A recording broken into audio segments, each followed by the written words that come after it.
visiem, kas mūs skatās.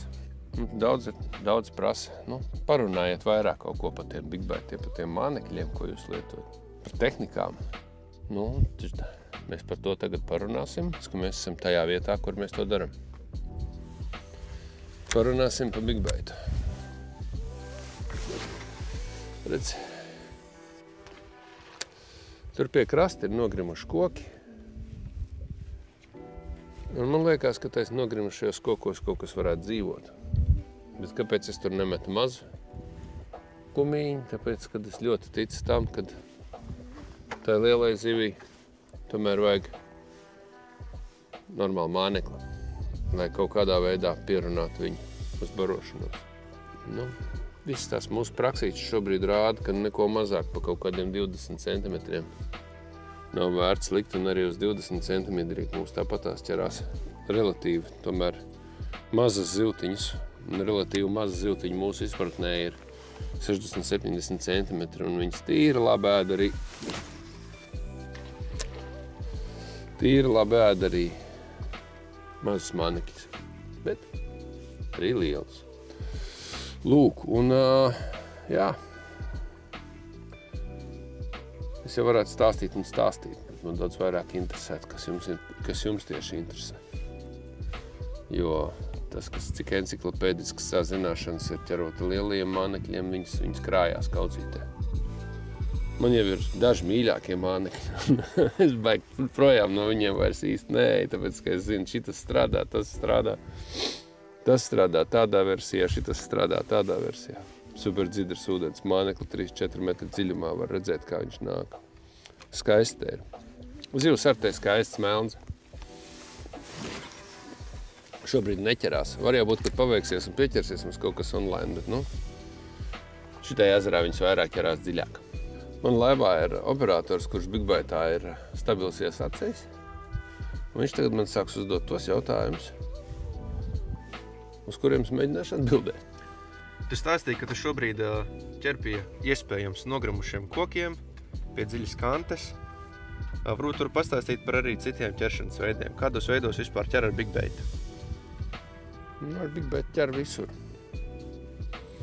Gan 50 metru dziļumā ezeram pa vidu,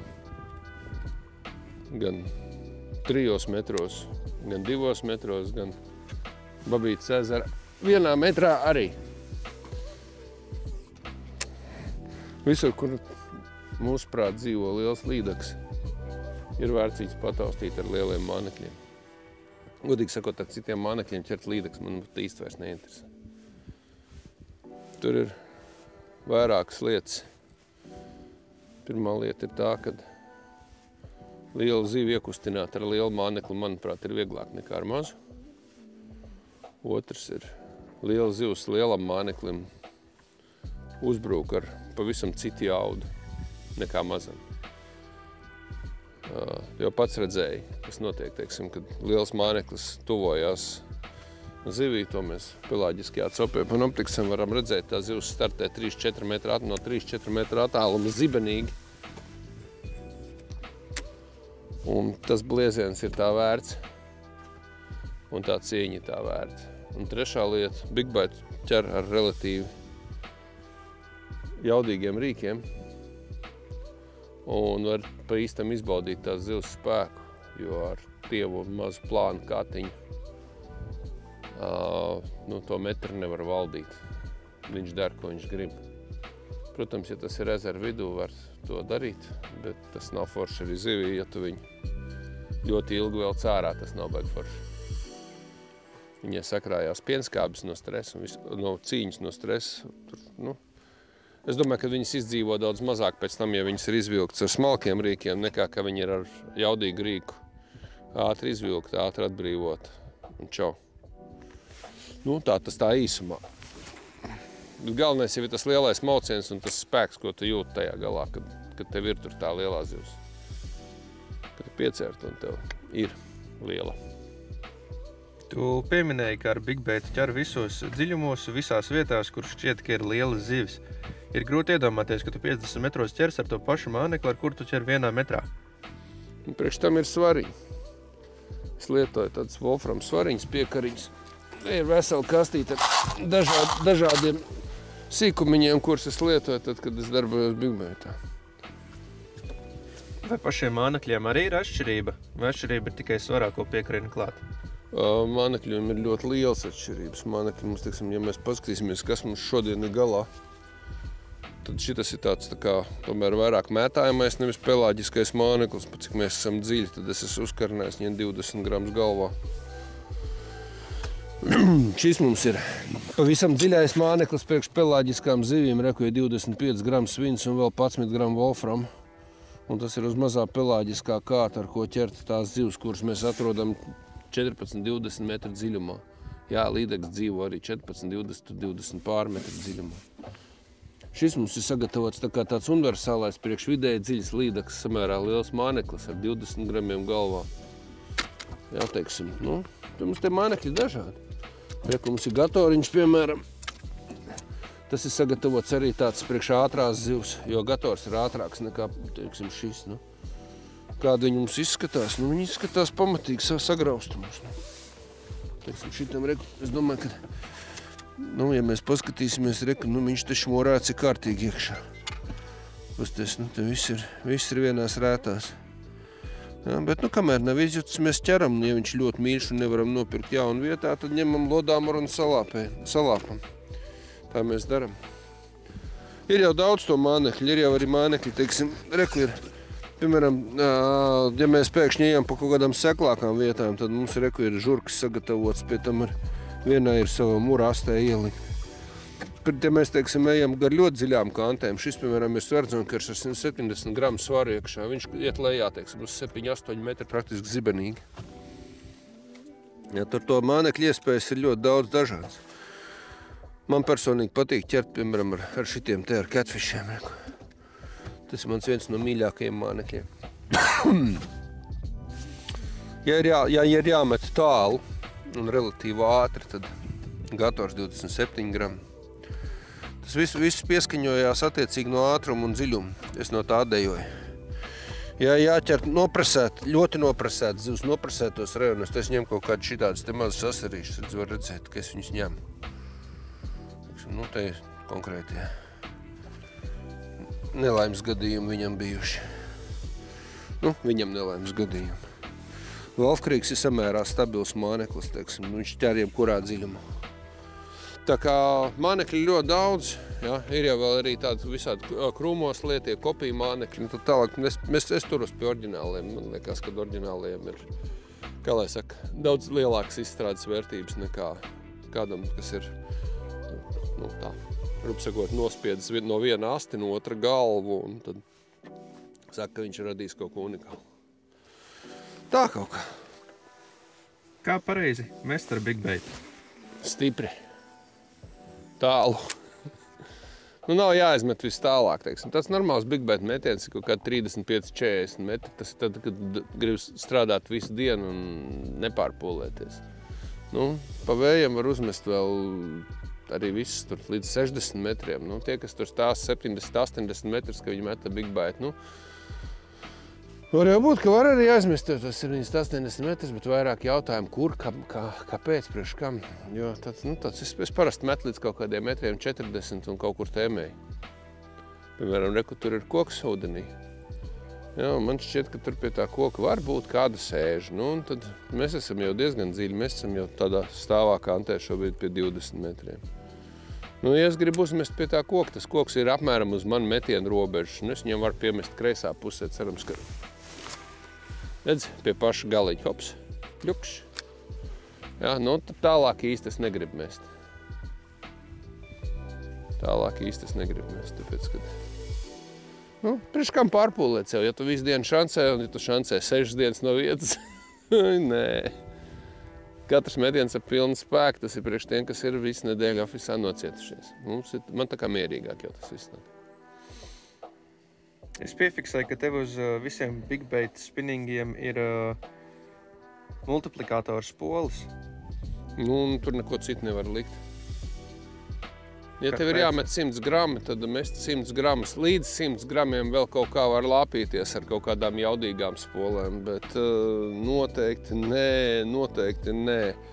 Noteikti nē. Nu, cilvēki, kas, piemēram, ir ķēruši karpus, viņi labi zina, ko tas nozīmē. Nu, ja pameklēsiet netā, ir pietiekami daudz, kur karpinieki metot iekšā liels svars, nu, un pirkstām, piemēram, ar auklu nogriež galvu. Tā ir milzīga pārslodze.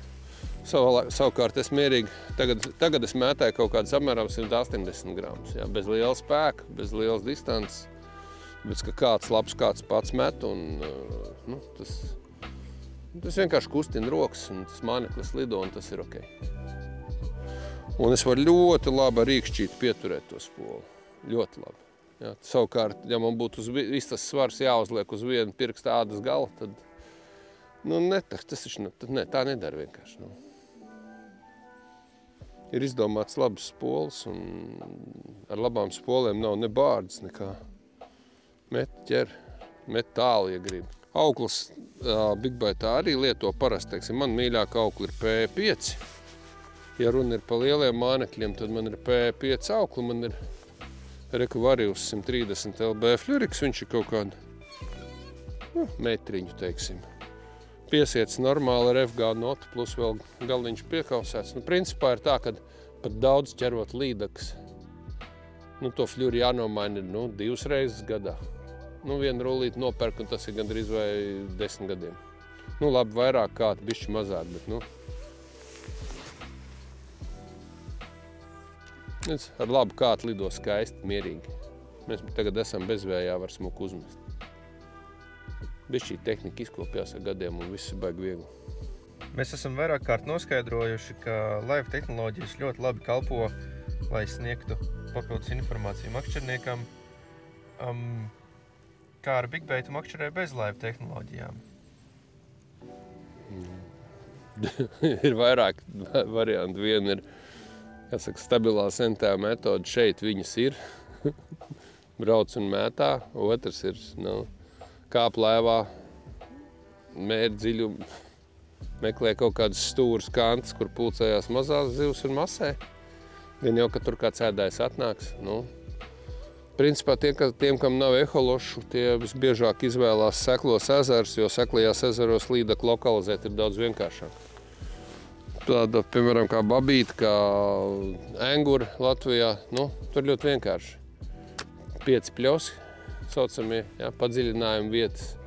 Padziļinājuma vietās te viena zāļu kanta, otra zāļu kanta, trešā zāļu kanta. Tad zāļu struktūra mainās pēc dziļumiem līdaka, kā jau normāls mednieks, ko viņa dara. Man tur ir aizdoms, ka jāuzmet. Kaut kāds asarīšu bars ir bišķi jāizdzenā. Lūk, bet, pagremdē to mānekli, vai nesvaro, vai velc ātrāk, vai velc lēnāk, vai tur ir džerks, vai tur ir gumija, un ar kaut ko tās līdaks tur parasti dabū. Tas tā, jebkurā ezerā var ķert Bigbaitu. Vienmēr līdaka vienmēr būs pie zālēm, bet ir otra lieta, kad liela daļa līdaka atrodas tur, kur makšķerniekam viņām ir grūti tik klāt, tas ir, teiksim, šāda ezera vidū, apmēram pa vidu. Mēs to pārbaudījām šodien. Vai džerkus arī pieskait pie Bigbaita? Cik liela džerka? Ir arī 20 centimetrīgi džerka, un tos jau tā kā varētu sākt skaitīt pie Bigbaita. Bet es tik lieliem es parasti neķeru, man ir kaut kādi mīļākie ir 15-17 centimetri garu džerki. Bet džerks tas arī ir tā, ka galīgi neķerās, tam uzliek džerka tad kāds mazās padaules, jo uz džerka tomēr mazās daudz vairāk nekā uz lielajām gumijām.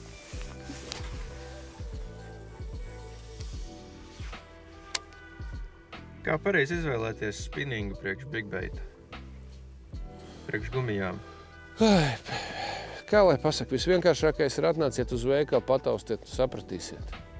Iemest var ar jebkuru kātu. Jautājums ir, cik jums nopietni to kātu vajag. Pirmais ir, protams, tas ir budžets. Tur neko darīt, jebkuram budžetam visu cieņu, bet zem kaut kādiem 60-70 eiro kaut ko tādu, ar ko var ilgstoši strādāt. Te neilgstoši, vienkārši ar ko var iemest mānekli. Ok, jā, tas sākums. Tas pats sākums. Es sāku ar apmēram 180 eiro kātu, kas bija ciets, slikti met. Es ļoti ātri sapratu, ka es negribu ar viņu mētāt. Tad man bija Lizarda instinkts, teiksim, ok, tam kātam jau pavisam cita elastība, cita jauda, cita atspere. Jā, teiksim, ar šo kātu redzes, piemēram, mierīgi uzmet. Man nevajag daudz spēku, man nevajag ielikt visu savu enerģiju, lai uzmest mānekli pietiekami tālu. Ar lētāku kātu tas nav tik vienkārši. Viņi var būt mīkstāki, viņi var būt cietāki, bet dargie kāti ir diezgan universāli šim māneklim, šim ķeršanas veidam. Nu tā, atkal, kā saka, dārgāko, bet tā jau laikam ir, ka tās labās lietas maksā vairāk nekā tās netik labās lietas. Ķert jau var visu, skriet arī var ar basām kājām. Ar ko atšķirās bigbaita kāds no džerka kāta? Tā ir atkal daudz un garš tas stāsts. Daudziem džerks vēl joprojām asociējās ar to, kad tos džerkus taisīja meistariņu pagrabā.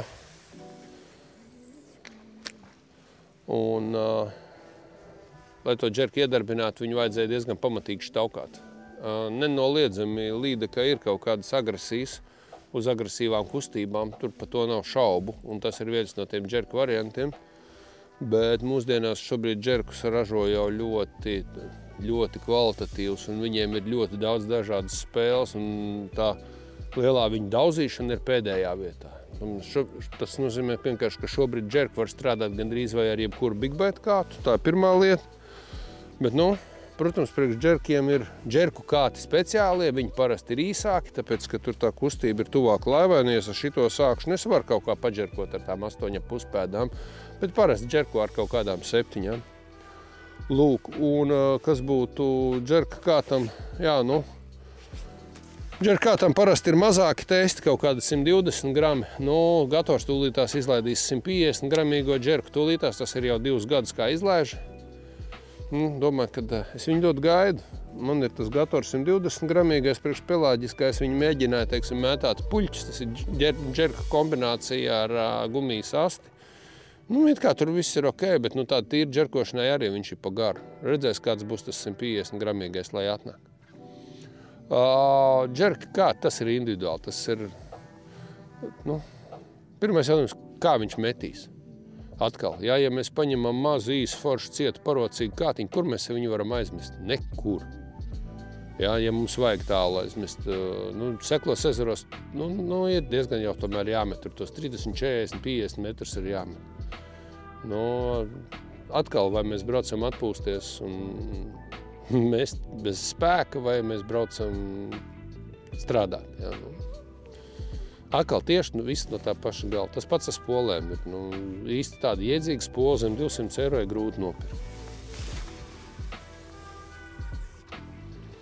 Un ar labu spolu vispār nav jādomā pēc būtības, kā tu met, kur tu met, tev viss tāpat strādā.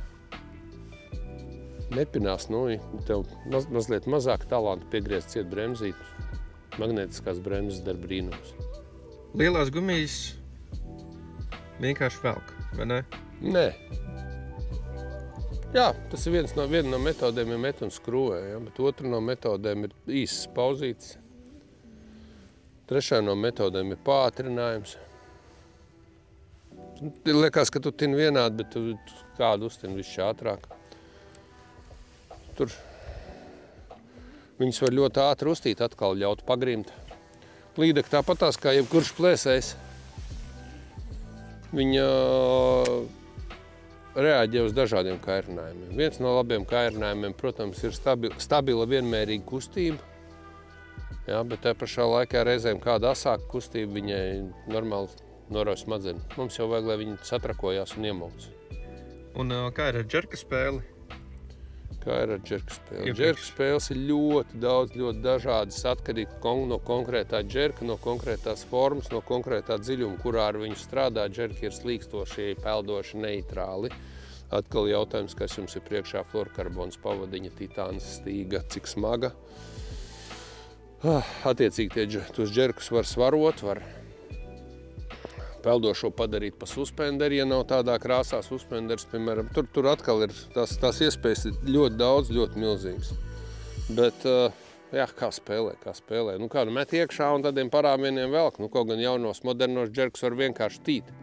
Liepājas ezerā iezemieši uzliek 2 peldošos džerkus, iesprauž laivai sāros, kātus un stāv kājās un meklē, kur ir līdaka, un pēc tam mēģina to džerku pārvilkt viņai pāri. Tā ar džerku var strādāt. kas tu esi redzējis dabā. Tā kā, nezinu, kur tur tas prieks ir, bet kaut kāds, cīmredzot, ir. Kādai zivju aktivitātei tu izvēlētos džerku? Džerku es parasti uzmetu tad, kad es 100% zinu, ka viņi te ir. Viņi sevišķi tur kaut kādās zaļainākās vietās, ka tur čmoku puku, duļķains pukšķis bija, bet neuzsēdās. Nu, jautājums, vai tā bija sīkā, vai tā bija lielā. Lielās jau parasti tos duļķainos pukšķis netais. Viņi tā kā piebakst, bet pēc tam viņi seko mauciens, ja viņi tomēr ir kaut kādā versijā. Nu, protams, ir bijuši gadījumi, kad ar džerkiem izglāba situāciju. Ir bijuši, protams.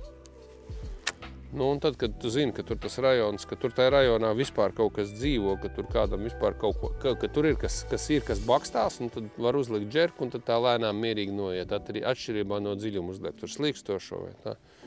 Man, piemēram, bija Dzirnezarā Pierīgā, bija tā, ka mēs lokalizējām diezgan daudz nelielas līdaciņas, tādas 1,5–3 kilo, un uz Big Bite viņas nāca līdz, tikai nāk līdz un skatās, Nu, tas mērs bija pilns, paņēma džerku kātu, uzlika smuku slīkstošo buster džerku, ko man Trumans uzdāvināja, tad tās kastītes 3 smukas, paņēma tumšu zilo, ilgi gaidīja, kamēr viņš noslīg 4,5 metros, tur, kur tās līdeķels apmēram bija, un tad es tā lēnām tā viņu, ļoti maziem parājieniņiem. Bum! Cik es dabūju? Pusstundā 3 cops izspiedu. Ja, no tā, ka mēs visu dienu viņus bijām masējuši un bezjēdzīga gumijām. Tā kā tā arī gadās. Ja džerks ir lēnāk kustīgs? Džerks nekustās lēnām, viņš kustās savādāk. Tu viņu var vadīt kādos ātrumos gribi. Bet viņš ļoti kustās, viņš kustās pa savam, viņš kustās...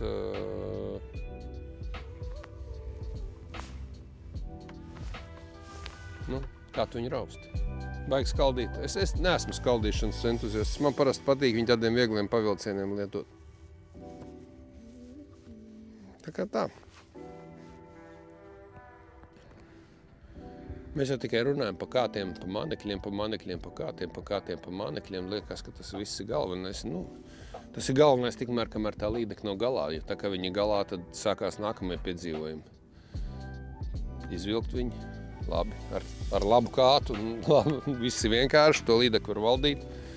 Bet tad, kad viņu vajag pie laivas dabūt iekšā, tad jau mums parādās jau citas vajadzības. Mums, piemēram, laivā ir šitādas tīkliņš, kas ir praktiski laikam šobrīd vienīgais no tādiem īsti foršiem lielo līdekļu tīkliņiem, dēļ tā, ka viņam ir ļoti rupišs linums šis.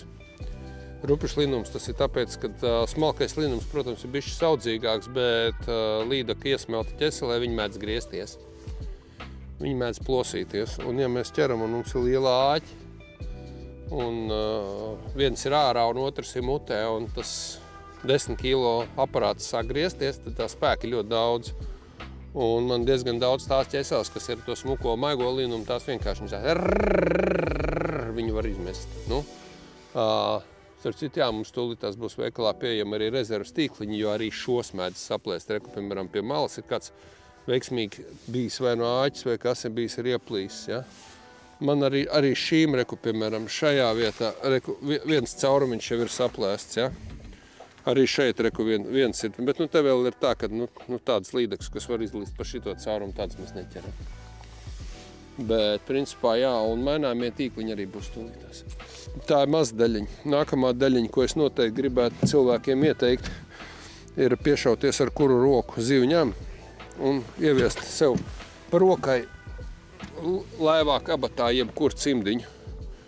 Tāpēc, kad tā līdekai tie zobi ir ļoti lieli, lieli ir asi, ko viņi var izdarīt ar gumijām, mēs redzam. Viņi to paši var izdarīt ar roku samērā mierīgi. Un teikšu, kā ir kopš es esmu ieviesis cimdiņu laivā, man praktiski vairs nekāda baigot trauma nav. Kamēr cimdiņi nebija laivā, gāja visādi, bija praktiski regulāri, bija kaut kādi saucamie paikneklis. Kling, kling, kling, kling, kling, kling. Paņem līdekais žauns, viņi pēkšņi sāk ārdīties. Tas nozīmē, ka tev pirksti aiziet dziļi iekšā žaunās, pa tiem asumiem, nevajag. Ja, tāpēc cimdiņš ir vajadzīgs. Knaiblītes pilnīgi noteikti ir vajadzīgs. Mans mīļākās ir šitās. Viņas ir tādas viegli aprūsējušas, bet viņām ir pietiekami jaudīgs rokturīts, un viņām var normāli paņemt āķi pietiekami dziļi normāls līdeks mutē. Ar šitām var dabūt vaļā praktiski 99% no tā, kas ir līdekai rīklē. Ērtas. Vienīgais jāuzmanās, ka neslīgs. Ja darbojās ārpus laivas, tad sliek uz rokas. Kas vēl no tādiem ātrajiem aksesuāriem ir, kā tiem noteikti ir vērts lietot aizsargus. Smuks kāta aizsargs. Šis ir viendaļīgam garam kātam, bet ir arī priekš divdaļīgiem kātiem. Tāpēc, ka tie riņķīši, kas labiem kātiem ir, viņus var sadauzīt, un ja viņus sadauza, tad tas nav nemaz ne lēti, ne ātri viņus saremontēt. Jā, lielākoties tas ir viss. Mānekļus var kārtot grozos kastēs, man ir mānekļu kastes, ir mānekļu grozi, tā kā es zinu, ka es būšu laivā nedēļu, tad man viss ir izmētāts pa laivu, es vienkārši cenšos neiekrist mānekļu kaudzē, un tad viss ir kārtībā. Par inventāru un pa iegādāšanos visu jau teiks, protams, tur AliExpress ir lētāk, pilnīgi noteikti tur ir lētāk. Vēl mums vajadzētu sākt pirkt tur zābakus, piemēram, un, nezinu, kreklus, piemēram, tad mēs vispār būsim panākuši visu. Bet, ja runa pa kvalitatīvu inventāru un attiecīgi arī kvalitatīvu padomu, kā šo inventāru izvēlēties, sabalansēt, kas strādā, kas nestrādā, kā tas strādā un tā tālāk. Laikam jums vienkārši jāatnāk uz veikalu, jāpiesakās, ja grib garāku konsultāciju, jāpiesakās laicīgi vai pelvīgi pie manī. Mēs tos parādīsim, pastāstīsim. Mums parasti kaut kādi 20 dažādi kāti ir uz vietas priekš Big Bite. Mēs cenšamies, lai mums arī ir kaut kāda izvēle auklās, lai gan tādas patiešām labas lietas nav daudz. Spoles arī ir. Vēl daži 100 mānekļi. Jautājums jau ir, noķert prieku. Tu noķer no tā procesa prieku, gan no iegādes, gan no pielietošanas, gan no pirmā mauciena. Tur kaut kas ir. Kā? Nāciet ciemos, ķeram lielās.